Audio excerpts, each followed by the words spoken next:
Hello everyone. Welcome to YouTube channel Ammu Simple Maths for Class 10 CBSE Mathematics. I am Amudavalli, your Maths teacher.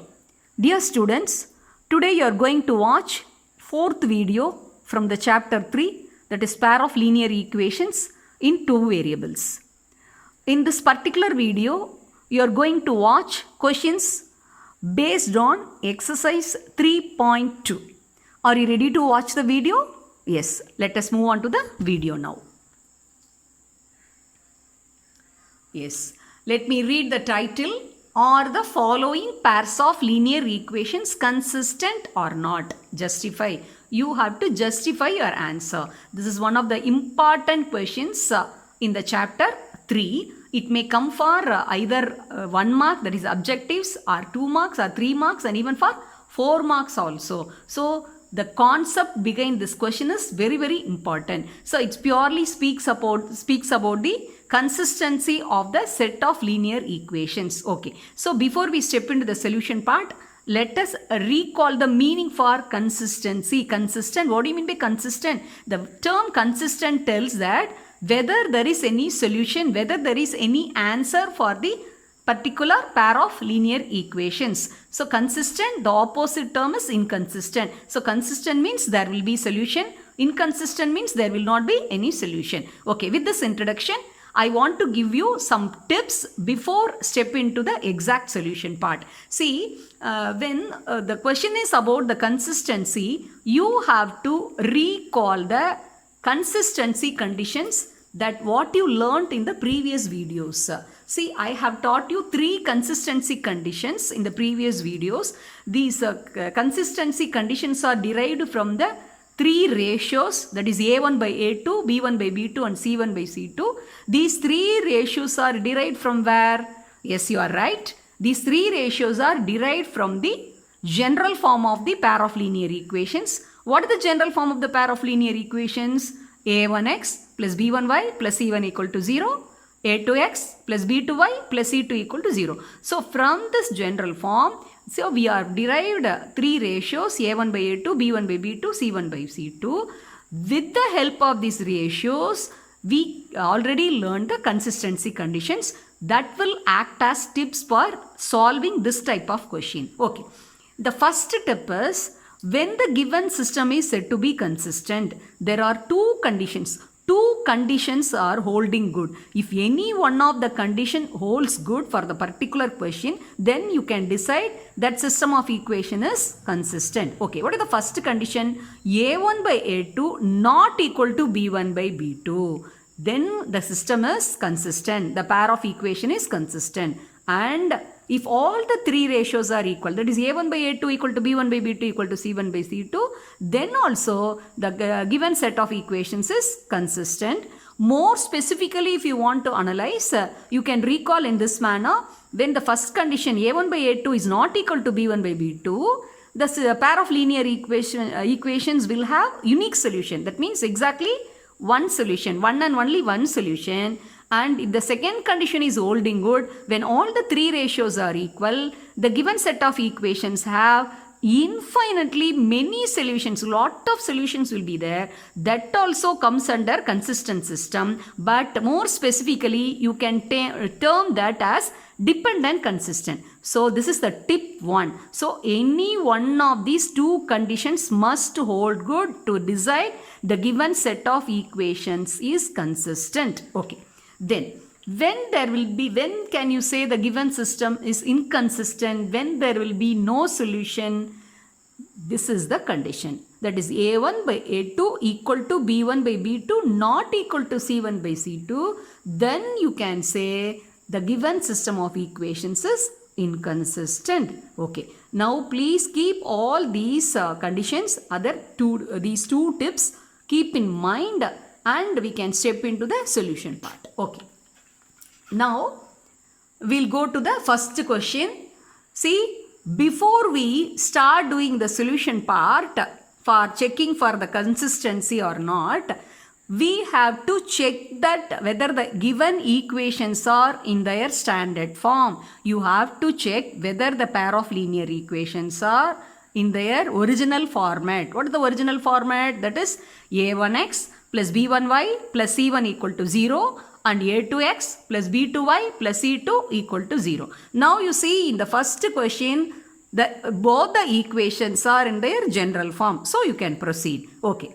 How will you start the solution? First you have to list down the values of a1, b1, c1, a2, b2, c2 correctly with their sign. From the first equation, we have taken a1 is 2 and b1 is the coefficient of y, that is 1, c1 is constant term minus 3. And from the second equation, a2, that is coefficient of x, that is 2, b2 coefficient of y, that is minus 3, and the constant term, the second equation, that is minus 7. So we listed down all the values. Now we have to start evaluating the value for the ratios. First ratio, a1 by a2 is 2 by 2. 2 by 2 gives the value 1.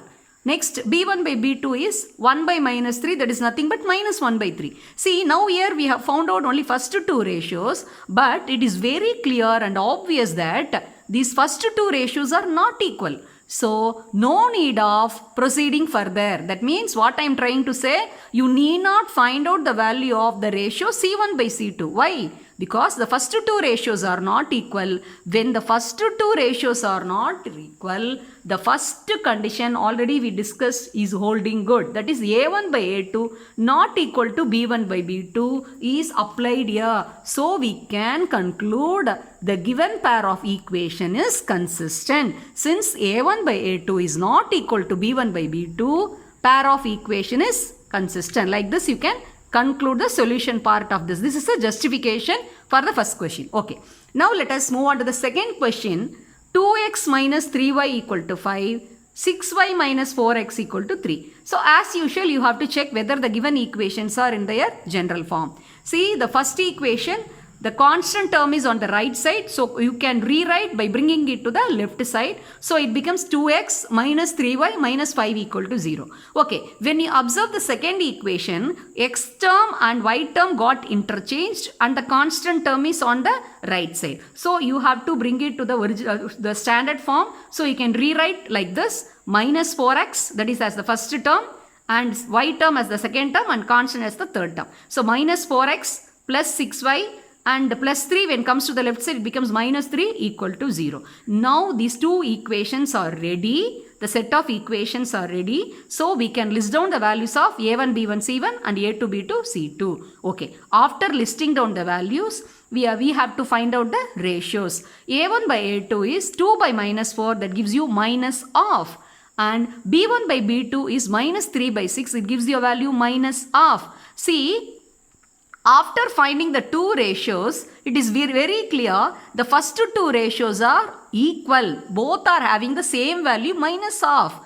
So, but just by seeing these two ratios, you should not think that the third ratio also will be equal, and you should not think that is dependent consistency. So, the third ratio may be equal to the first two ratios, or the third ratio may not be equal to the first two ratios. C1 by C2 may be equal to the first two ratios, A1 by A2 and B1 by B2, or it may turn not equal also. So you should evaluate the value of C1 by C2 very carefully. Okay. Now keeping all these things in mind, we can do further. And C1 by C2 is here, as per the values, you are getting 5 by 3. So a1 by a2 and b1 by b2 both are minus half.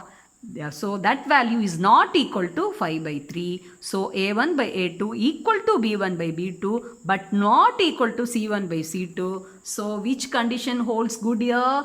Here see, this is the third condition, that is inconsistent condition. That means the system will not have any solution. So you can conclude the answer for this question as the given pair of equation is inconsistent. I hope you have understood the solution part. Okay. Now let me move on to the third question. 2ax plus by equal to a, 4ax plus 2by minus 2a equal to 0. Here see, you can see the difference in the terms. Here instead of the numerals, here arbitrary constants also involved in the set of equations. So now you check whether the equations are in their proper order. See the first equation, the constant term has come to the right side. You can bring it to the left side. the second equation is okay. So now you can rewrite and you can write that. And since there is no place on the board, I didn't list down the values of A1, B1, C1 and A2, B2, C2. So directly I have evaluated the ratios. I hope it's comfortable with you, comfortable for you. So I think you can follow. A1 by A2 equal to 2A by 4A. AA gets cancelled. So 2 by 4 is off. And B1 by B2 is B by 2B. BB get cancelled. That gives you the value off. And C1 by C2 is minus A and divided by minus 2A, AA get cancelled, minus sign get cancelled. So that is 1 by 2. So all these three ratios give the same value of only. So you can conclude that A1 by A2 equal to B1 by B2 equal to C1 by C2. That means which condition holds good? See, that is the condition 2. When all the three ratios are equal, you can say, you can conclude that the pair of equations is consistent but they are dependent, because the system of equations belong to dependent consistency. So you can conclude the answer in this manner. The pair of equation is consistent but dependent. I hope this video is really useful. Do you like this video, students? If you really like and if you find this is useful, kindly like, subscribe and share, and also click the bell button for my future updates, and also save all the links for your future reference. Thank you, students. Have a good day.